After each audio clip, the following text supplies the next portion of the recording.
O jantar de Flávio Bolsonaro com líderes do Centrão na segunda-feira em Brasília não foi nada animador para os planos do parlamentar de concorrer à presidência.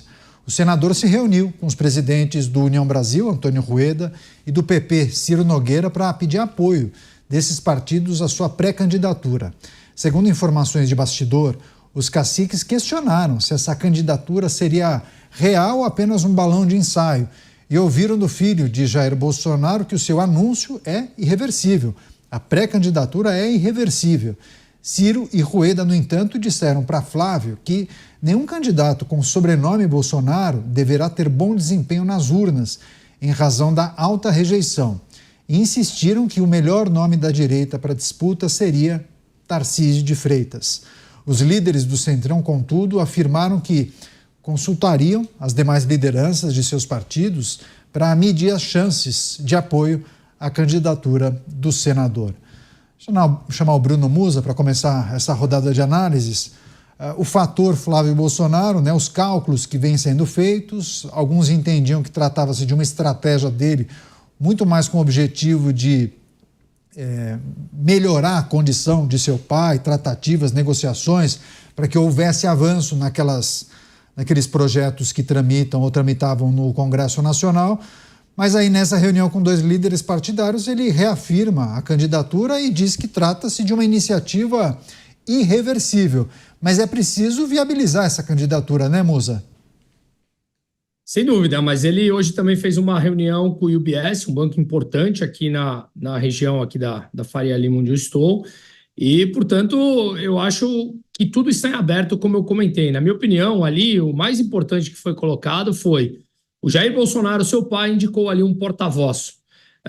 Na minha opinião, o Bolsonaro, fora do jogo de maneira completamente ilegal, tinha que escolher alguém para ser o seu porta-voz ali. Afinal de contas, quando você pega muitos da centro-direita, um centrão fisiológico, que o centrão pode parecer algo abstrato, mas a gente sabe quais são os partidos e quem são essas pessoas, que elas são muitas.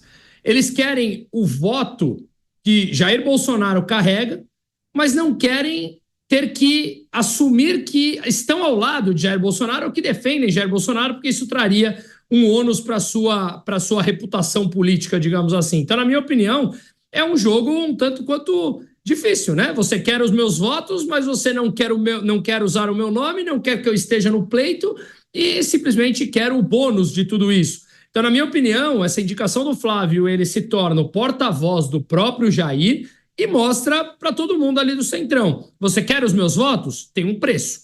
Agora, nós temos um tempo importante, até ali março, se não me engano é março, né, que eles precisam tomar a decisão final, largar os seus cargos, seja o Tarcísio, largar como governador, ou Ratinho, enfim. Eu acho que até esse período tem um bom tempo para realmente irmos afunilando e perceber, essa candidatura para de pé? Essa candidatura tem sustentação?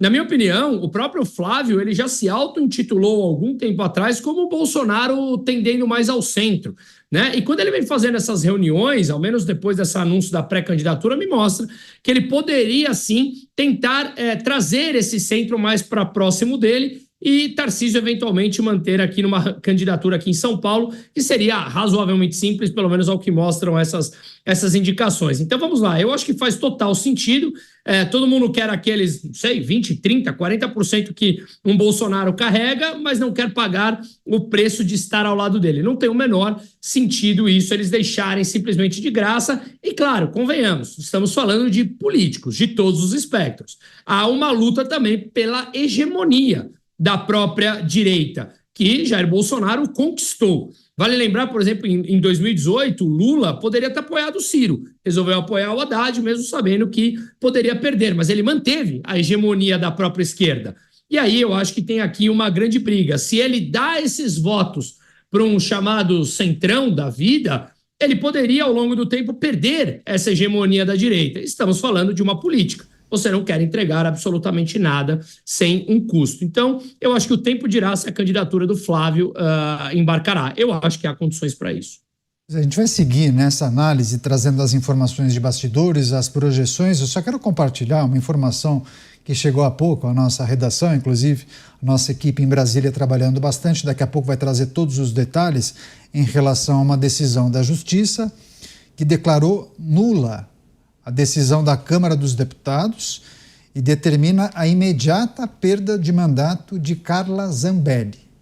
E aí a Justiça determinou que o presidente da Câmara Federal dê posse ao suplente de Carla Zambelli em até 48 horas. Aí a decisão tomada por um ministro solicita a um outro que o seu colega marque o julgamento na primeira turma para referendar essa decisão liminar. Então, ministro do Supremo anulando a decisão da Câmara dos Deputados e cassando o mandato de Carla Zambelli, prazo dado, estipulado de 48 horas para que a turma, inclusive, referende essa decisão tomada pelo ministro. E aí, claro, que a Câmara vai ter que dar posse ao suplente de Carla Zambelli. Enfim, talvez um episódio que acirre ainda mais a relação entre os poderes da República. A gente vai trazer todos os detalhes, inclusive, com a nossa equipe em Brasília, daqui a pouquinho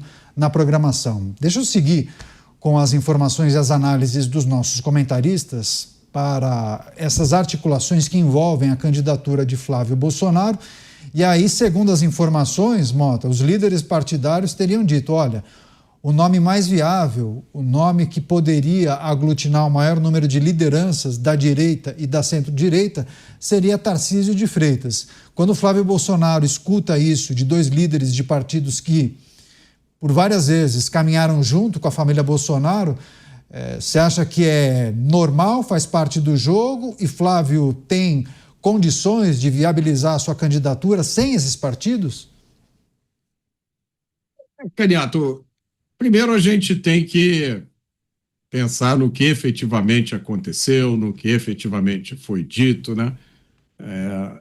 Depois eu acho que na situação em que a gente está vivendo hoje, tudo é possível.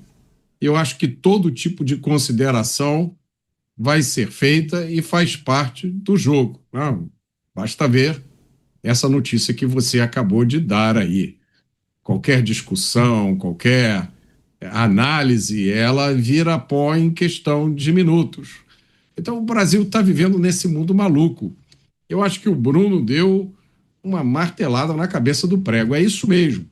Ninguém quer chegar perto de Jair Bolsonaro.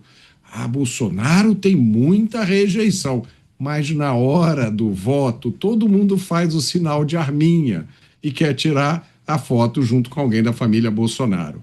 Isso é uma vergonha. Cada um tem o direito de ter as suas ideias, de seguir a ideologia que quiser. Todo mundo tem direito de mudar de ideia. O que não vale é a hipocrisia, que foi o que a gente viu em muitos que se elegeram em 2018, muitos que se elegeram em 2020, muitos que se elegeram em 2022, a mesma história. Quando chega perto da eleição, todo mundo vira de direita, todo mundo vira bolsonarista, depois passa o tempo, aí começa essa conversinha mole. Eu sempre digo, vamos resolver essa questão da melhor forma possível. Solta Jair Bolsonaro, deixa ele concorrer e cada um lança o seu candidato. Quem achar que tem as credenciais para se candidatar à presidência da República, se candidate. Eu acho excelente a gente ter 30 candidatos à presidência da República. Cada um apresenta as suas ideias, cada um faz o seu discurso, cada um ocupa o seu espaço. O que não dá é para entrar nesse jogo de hipocrisia. Chamar o Diego Tavares para trazer as suas análises sobre os caminhos possíveis para o Centrão, que já externou em alguns momentos a predileção por Tarcísio de Freitas, mas é preciso fazer cálculos e mais cálculos, né? O Mota trouxe isso, né? Bastaria somente uma análise de que o percentual está baixo para flexibilizarem essa convicção. Poxa, achávamos que Tarcísio era o melhor nome, mas estamos com 12%. Como vamos aglutinar e chegar a 20%? Tá bom, vamos nos render a Flávio Bolsonaro. Como é que fica esses cálculos, essa articulação para pensar na chapa ideal? Olha, Caniato, é bem difícil fazer cálculo quando cada capítulo da política brasileira Desculpe, quando cada capítulo da política brasileira acrescenta uma variável à equação. A última vez que Jair Bolsonaro esteve no trio elétrico na Paulista, ele disse uma frase muito emblemática: dê-me 50% do parlamento e eu mudo a história do Brasil.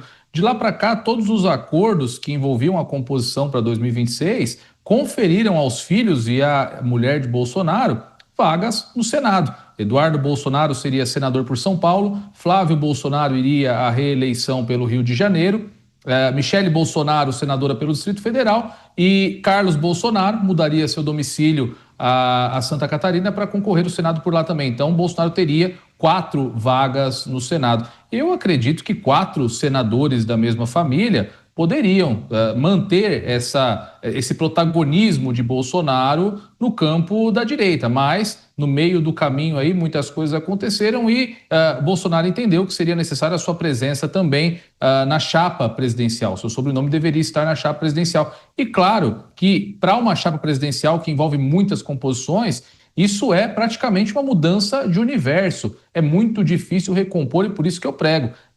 O lançamento da candidatura de Flávio Bolsonaro faz com que a direita retorne na estaca zero em uma eleição muito difícil, onde a missão é derrotar o poder eleitoral da máquina pública, que historicamente só perdeu uma vez desde a redemocratização, que foi justamente a derrota de Jair Bolsonaro nas últimas eleições. Agora, sobre essa irreversibilidade da candidatura de Flávio, eu confesso que eu tenho as minhas dúvidas, porque hoje o vereador Carlos Bolsonaro renunciou ao seu mandato e cravou que, de fato, é candidato ao Senado do Rio de Janeiro. Então, isso deixa muito claro que o caminho de ser candidato no lugar do irmão Flávio Bolsonaro talvez tenha sido definitivamente abandonado, o que abre caminho, inclusive, para Flávio Bolsonaro recuar e ser candidato ao Senado pelo Rio. Então, eu continuo dizendo que na política nada é irreversível, tudo depende do próximo capítulo. E como as eleições ainda estão bem distantes, relativamente distantes, em que pese o pouco tempo que resta para a articulação de um projeto de direita competitivo para 2026, eu ainda acho que muita água passa embaixo da ponte e a candidatura de Tarcísio não está completamente descartada. Pois é, agora tem um ingrediente importante. Quando os líderes partidários falam para Flávio que a chapa não poderia ter ninguém de sobrenome Bolsonaro, isso causa estranhamento para muita gente. Porque lá atrás falávamos sobre a possibilidade de uma chapa Tarcísio e Michele. O nome de Flávio nem era aventado, Bruno Musa. Por que esses partidos agora se colocam contra um Bolsonaro na chapa? Você acha que eles perderiam autonomia na tomada de decisão? Seria alguém muito grande na chapa? Isso causaria um problema, inclusive, na condução das decisões? Veja, não seria uma discussão fácil, mas no meu entender tem muito a ver com aquilo que eu comentei no comentário anterior a esse. A busca pela hegemonia, a manutenção da hegemonia. Se o Centrão resolve não colocar o nome de nenhum Bolsonaro dentro da chapa, claramente ele perderia, os Bolsonaros em geral, essa hegemonia dessa direita. Imaginemos que entre um Tarcísio, que entre qualquer de um Centrão, que tenha toda essa arquitetura entre grandes cacifes da política brasileira, muitos que estão aí por décadas, né? Eles aos poucos iriam perdendo essa hegemonia. O pai preso de forma ilegal, porém preso, retirado do pleito, mais uma vez, e isso passaria. A cabeça da população tocaria o barco. Então, me parece que, volto naquilo, você quer os meus votos? Então, você precisa ou me apoiar ou me colocar junto aí contigo. Claramente, se eu carrego um importante percentual de votos para as próximas eleições, que é um divisor de águas para o Brasil, veja, é importante você entender que isso tem um custo. E claramente isso tem um custo. No mundo dos negócios teria um custo. No mundo pessoal teria um custo. Imagina no mundo da política, onde tudo se negocia, né? E veja, eu coloco ainda 2026 um ponto extremamente crucial. O próximo presidente